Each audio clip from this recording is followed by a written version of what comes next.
ओम शांति। आज 7 मई 2023 की बाप दादा की अव्यक्त वाणी है। रिवाइज कोर्स है 26 नवंबर 1994। मुरली का सार, परमात्मा पालना और परिवर्तन शक्ति का प्रत्यक्ष स्वरूप, सहज योगी जीवन। आज बाप दादा हर एक बच्चों के मस्तक पर विशेष श्रेष्ठ भाग्य की 3 लकीरें देख रहे हैं। सर्व बच्चों का भाग्य तो सदा सर्वश्रेष्ठ है ही, लेकिन आज विशेष 3 लकीर चमक रही है। एक है परमात्मा पालना के भाग्य की लकीर, और दूसरी है बेहद के ऊंचे ते ऊंचे पढ़ाई के भाग्य की लकीर। तीसरी है श्रेष्ठ मत प्राप्त होने के भाग्य की लकीर।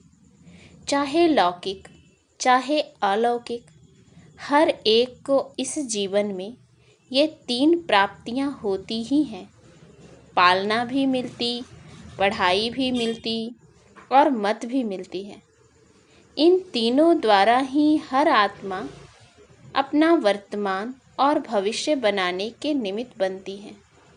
आप सभी श्रेष्ठ आत्माओं को किसकी पालना मिल रही है? परमात्मा पालना के अंदर हर सेकेंड पल रहे हो। जैसे परमात्मा ऊंचे ते ऊंचे हैं, तो परमात्मा पालना भी कितनी श्रेष्ठ है। और इस परमात्मा पालना के पात्र कौन बने हैं और कितने बने हैं? सारे विश्व की आत्माएं बाप कहती हैं, लेकिन पालना और पढ़ाई के पात्र नहीं बनती हैं। और आप कितनी थोड़ी सी आत्माएं इस भाग्य के पात्र बनती हो। सारे कल्प में यही थोड़ा सा समय परमात्मा पालना मिलती है।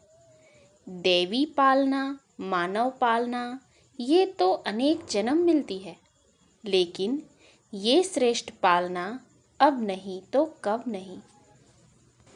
ऐसे श्रेष्ठ भाग्य की श्रेष्ठ लकीर सदा अपने मस्तक में चमकते हुए अनुभव करते हो।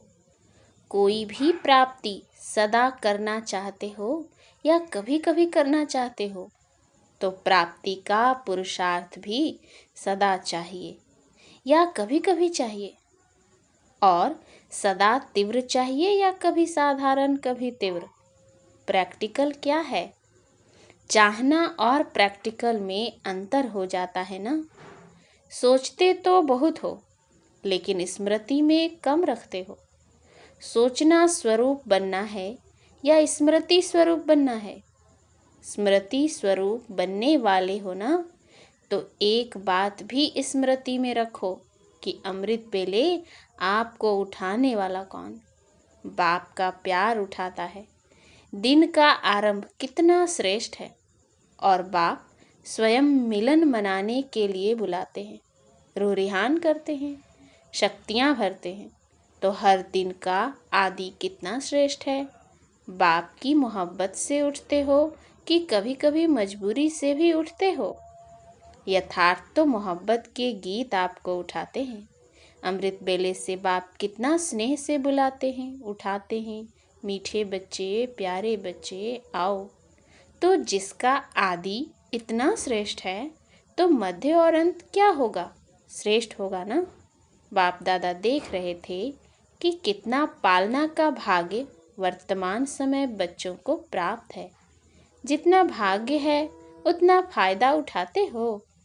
स्वप्न में भी संकल्प मात्र नहीं था कि इतने भाग्य के पात्र बनेंगे। सोचने से बाहर था, लेकिन मिला कितना सहज। बाप के प्यार की पालना का प्रैक्टिकल स्वरूप ही है सहज योगी जीवन। जिससे प्यार होता है, उसके लिए मुश्किल परिस्थिति या मुश्किल कोई भी बात देखी सुनी नहीं जाती। तो बाप ने भी मुश्किल को सहज बनाया है ना।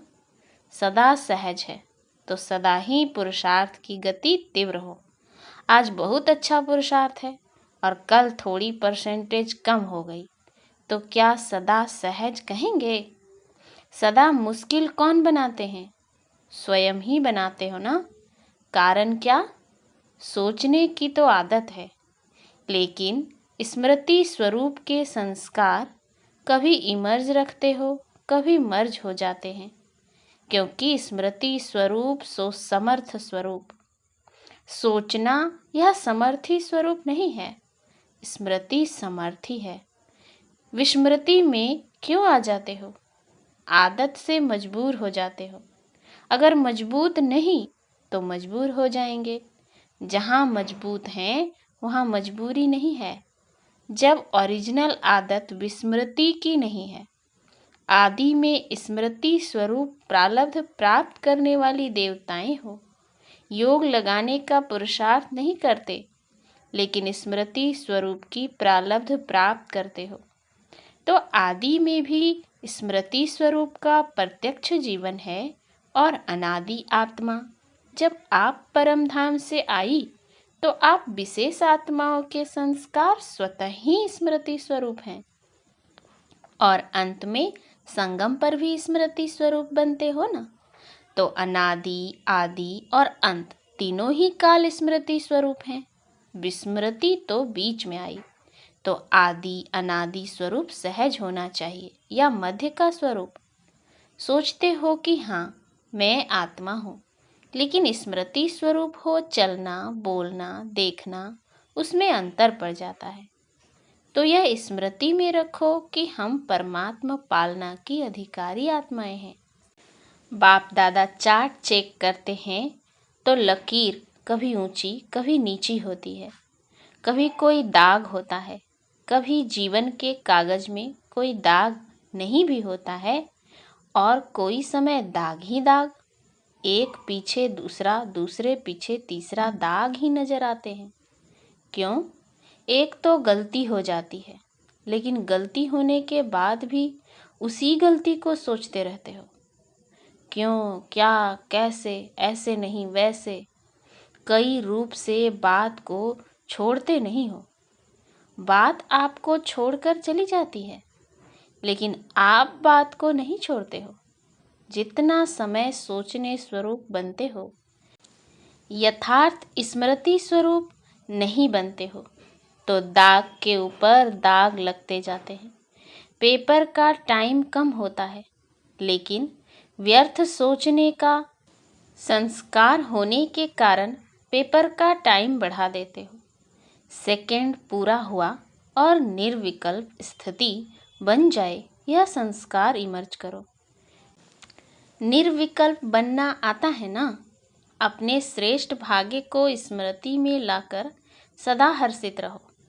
अपने परमात्मा पालना को सदा बार बार स्मृति में लाओ। सुनना भी आता है, सोचना भी आता है, लेकिन फर्क क्या पड़ जाता है? बाप दादा बच्चों का खेल देखते रहते हैं। सारे दिन में क्या क्या खेल करते हो, ये रात्रि को चेक करते हो ना। माया के खिलौने बड़े आकर्षण वाले हैं, तो उन खिलौनों से खेलने लग जाते हो। पहले तो बहुत प्यार से माया खेल कराती है, और खेल कराते कराते जब हार खिलाती है तब होश में आते हैं। मेजॉरिटी में एक विशेष शक्ति की कमी रह जाती है। कभी बहुत अच्छे चलते हो, कभी चलते हो, कभी उड़ते हो, आगे बढ़ते हो, लेकिन फिर नीचे क्यों आ जाते हो?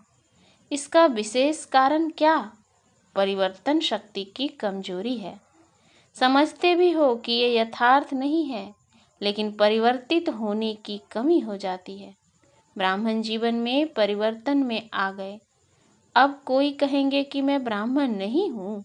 सभी अपने को बीके लिखते हो ना, हम ब्राह्मण हैं यह समझते हो ना। ब्राह्मण जीवन में जो परीक्षाएं आती है उसमें परिवर्तन करने की शक्ति आवश्यक होती है। जब व्यर्थ संकल्प चलते हैं तो समझते भी हो कि ये व्यर्थ है, लेकिन व्यर्थ संकल्पों का बहाव इतना तेज होता है जो अपने तरफ खींचता जाता है।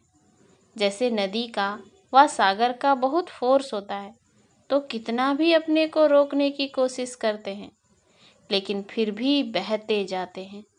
समझते भी हो, सोचते भी हो कि ये ठीक नहीं है, इससे नुकसान है, फिर भी बहाव में बह जाते हो। इसका कारण क्या? परिवर्तन शक्ति की कमी। पहला विशेष परिवर्तन है स्वरूप का परिवर्तन। मैं शरीर नहीं लेकिन आत्मा हूँ। यह स्वरूप का परिवर्तन है। यह आदि परिवर्तन है। इसमें भी चेक करो तो जब देह भान का फोर्स होता है तो आत्म अभिमान के स्वरूप में टिक सकते हो या बह जाते हो। अगर सेकंड में परिवर्तन शक्ति काम में आ जाए तो समय संकल्प कितने बच जाते हैं, वेस्ट से बेस्ट में जमा हो जाते हैं। पहली परिवर्तन शक्ति है स्वरूप का परिवर्तन और स्वभाव का परिवर्तन। पुराना स्वभाव पुरुषार्थी जीवन में धोखा देता है। समझते भी हो कि यह मेरा स्वभाव यथार्थ नहीं है और यह स्वभाव समय प्रति समय धोखा भी देता है, यह भी समझते हो, लेकिन फिर भी स्वभाव के वश हो जाते हो। फिर अपने बचाव के लिए कहते हो कि मेरा भाव नहीं था, मेरा स्वभाव ऐसा है, मैं चाहता या चाहती नहीं हूँ, लेकिन मेरा स्वभाव है। ब्राह्मण बन गए तो जन्म बदल गया, संबंध बदल गया, माँ बाप बदल गए, परिवार बदल गया, लेकिन स्वभाव नहीं बदला। फिर रॉयल शब्द कहते कि मेरी नेचर है। तो पहली कमजोरी स्वरूप का परिवर्तन, दूसरा स्वभाव का परिवर्तन, तीसरा संकल्प का परिवर्तन। सेकंड में व्यर्थ को समर्थ में परिवर्तन करो। कई समझते हैं बस आधा घंटे का तूफान था, आधा घंटा 15 मिनट चला, लेकिन आधा घंटा व 15 मिनट की कमजोरी संस्कार बना देती है ना। जैसे शरीर में अगर कोई बार बार कमजोर होता रहे तो सदा के लिए कमजोर बन जाते हैं। तो 15 मिनट कोई कम नहीं है। संगम युग का एक एक सेकेंड वर्षों के समान है। तो ऐसे अलबेले नहीं बनो। भल थोड़ा ही चला लेकिन गंवाया कितना। जब कदम में पदम कहते हो तो 15 मिनट में कितने कदम उठेंगे और कितने पदम गंवाए। जमा में तो हिसाब अच्छा रखते हो कि कदम में पदम जमा हो गया, लेकिन गंवाने का भी तो हिसाब रखो। तो न चाहते हुए भी संस्कार खींचते हैं। जो भी बात बार बार होती वो संस्कार रूप में भर जाती है। तो संकल्प परिवर्तन करो। सिर्फ सोचते नहीं रहो करना नहीं चाहिए, हो गया, क्या करूं, नहीं, सोचो और करके दिखाओ। कहते हो बिती को बिंदी लगाओ, एक दो को ज्ञान देते हो ना। कोई आकर बात करेंगे तो कहेंगे ठीक है बिंदी लगा दो, लेकिन स्वयं बिंदी लगाते हो। बिंदी लगाने लिए कौन सी शक्ति चाहिए? परिवर्तन शक्ति। परिवर्तन शक्ति वाला सदा ही निर्मल और निर्माण रहता है। जैसे पहले भी बाप दादा ने सुनाया है कि मोल्ड होने वाला ही रियल गोल्ड है। रियल गोल्ड की निशानी है वो मोल्ड हो जाएगा। तो चेक करो कि परिवर्तन शक्ति समय पर काम आती है या समय बीत जाने के बाद सोचते ही रहते हैं। तो परिवर्तन शक्ति को बढ़ाना है। जिसमें परिवर्तन शक्ति है वो सबका प्यारा बनता है। विचारों में भी सहज रहेगा। आगे बढ़ते सेवा में रहते हो ना। सेवा में भी विघ्न रूप क्या होता है? मेरा विचार, मेरा प्लान, मेरी सेवा इतनी अच्छी होते हुए भी मेरा क्यों नहीं माना गया? तो उसको रियल गोल्ड कहेंगे। मेरापन आ गया। मेरापन आना अर्थात अलाय मिक्स होना। जब रियल गोल्ड में अलाय मिक्स हो जाता है तो वो रियल रहता है, उसका मूल्य रहता है। कितना फर्क पड़ जाता है। तो समय और वायुमंडल को परखकर अपने को परिवर्तन करना इसकी आवश्यकता है। मोटी मोटी बातों में परिवर्तन करना तो सहज है, लेकिन हर परिस्थिति में, हर संबंध संपर्क में समय और वायुमंडल को समझ स्वयं को परिवर्तन करना, यही नंबर 1 बनना है। ये नहीं सोचो कि फलाना भी समझे ना, ये भी तो परिवर्तन करे ना। सिर्फ मैं ही परिवर्तन करूं क्या? जो ओटे सो अर्जुन। इसमें अगर आपने अपने को परिवर्तन किया तो ये परिवर्तन ही विजयी बनने की निशानी है। समझा? अच्छा चारों ओर के सर्वसदा स्मृति स्वरूप आत्माओं को, सदा सेकंड में परिवर्तन शक्ति द्वारा स्वपरिवर्तन करने वाली श्रेष्ठ आत्माओं को, सदा सहज योगी अनुभव करने वाले अनुभवी आत्माओं को, सदा बाप के समीप और समान बनने के उमंग उत्साह में रहने वाली सर्व आत्माओं को बाप दादा का याद प्यार और नमस्ते। हम रूहानी बच्चों की रूहानी बाप दादा को याद प्यार, गुड मॉर्निंग और नमस्ते नमस्ते नमस्ते। बाबा टीचर्स से मिल रहे हैं। सभी टीचर्स तो सदा ही ज्ञान स्वरूप स्मृति स्वरूप है ही, क्योंकि जैसे बाप शिक्षक बनकर आते हैं तो बाप समान निमित्त शिक्षक हो, बाप जैसे नहीं हो लेकिन निमित्त शिक्षक हो। तो टीचर्स की विशेषता निमित्त भाव और निर्माण भाव। सफल टीचर वही बनती है जिसका निर्मल स्वभाव हो। अभी निर्मल स्वभाव के ऊपर विशेष अंडरलाइन करो। कुछ भी हो जाए लेकिन अपना स्वभाव सदा निर्मल रहे। यही निर्मल स्वभाव निर्माणता की निशानी है। तो अंडरलाइन करो निर्मल स्वभाव। बिल्कुल शीतल, शीतलता का गायन शीतला देवी है। तो निर्मल स्वभाव अर्थात शीतल स्वभाव। बात जोश दिलाने की हो लेकिन आप निर्मल हो तब कहेंगे सफल टीचर। तो बाप दादा फिर भी अंडरलाइन करा रहा है किस पर? निर्मल स्वभाव। समझा? अच्छा। प्रश्न, सबसे बड़ा खजाना कौन सा है जिससे ही ज्ञान और योग की परख होती है? उत्तर, सबसे बड़ा खजाना है खुशी। चाहे कितना भी ज्ञान हो, योग हो, लेकिन खुशी की प्राप्ति नहीं तो ज्ञान ठीक नहीं। कोई भी परिस्थिति आ जाए, खुशी गायब नहीं हो सकती।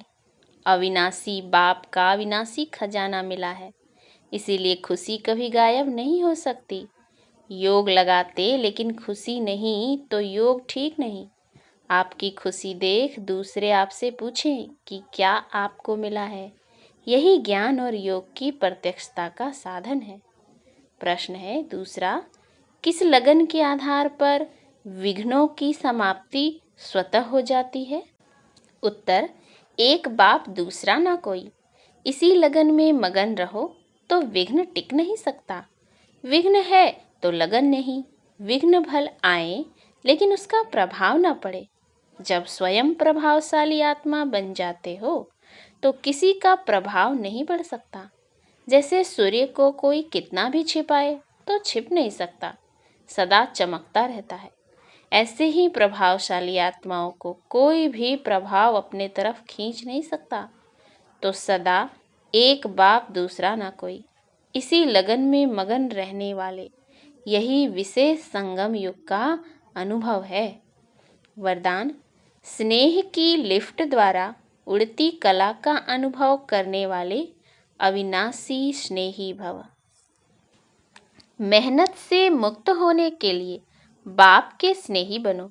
यह अविनाशी स्नेह ही अविनाशी लिफ्ट बन उड़ती कला का अनुभव कराता है। लेकिन यदि स्नेह में अलबेलापन है तो बाप से करंट नहीं मिलती और लिफ्ट काम नहीं करती। जैसे लाइट बंद होने से, कनेक्शन खत्म होने से लिफ्ट द्वारा सुख की अनुभूति नहीं कर सकते, ऐसे स्नेह कम है तो मेहनत का अनुभव होता है। इसीलिए अविनाशी स्नेही बनो। स्लोगन, शुभ संकल्प और दिव्य बुद्धि के यंत्र द्वारा तीव्र गति की उड़ान भरते रहो। अच्छा, ओम शांति।